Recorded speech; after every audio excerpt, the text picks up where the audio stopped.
Hi అండి. ఇప్పుడు నేనైతే మసాలా ఆమ్లెట్ వేసుకుంటున్నాను. అయితే ఈరోజు లేట్ అయిపోయిందండి బాగా. కొంచెం అర్జెంట్ బ్లౌజులు ఉండడం వల్ల ఇంకా అవ్వలేదనమాట. అయితే పప్పు ఉంది మార్నింగ్‌ది. అందుకని చెప్పి ఇప్పుడు ఆమ్లెట్ అయితే వేసుకుంటున్నానండి. దానికోసం ఉల్లిపాయలు, పచ్చిమిరపకాయలు, కరివేపాకు అయితే గుండగా కోసుకున్నాను. దాంట్లో 3 గుడ్లు తీసుకున్నానండి. గుడ్లలోనికి ఇంకా సాల్టు, పసుపు, కారం, గరం మసాలా వేసి బాగా కలుపుకున్నాను అనమాట. అయితే ఎంత బాగా కలిపితే అంత ఆమ్లెట్ పెద్దదవుద్ది కదా! అది మా పాప కనిపెట్టిన సీక్రెట్ అనమాట. ఆమ్లెట్ మామూలుగా వేస్తే మామూలు చిన్నదే అవుద్దండి. బాగా కలిపితే పొంగుతుంది కదా! అందుకని పెద్దదవుద్దని చెప్తుంది. అయితే ఇలా అయితే ఆమ్లెట్ వేసుకొని అయితే మేము ఎప్పుడైతే తినేస్తామండి.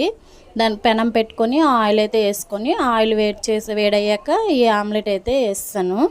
ఇది మొత్తం పెనం మొత్తం సర్దేశాను కానీ ఇది తిరగేయడం ఎలాగో నాకు అర్థం కావట్లేదు. బాగా ఒక పక్క కాలాకైతే రెండో వైపు తిరిగేసుకున్నానండి. ఇంకా మా వీడియోస్ నచ్చితే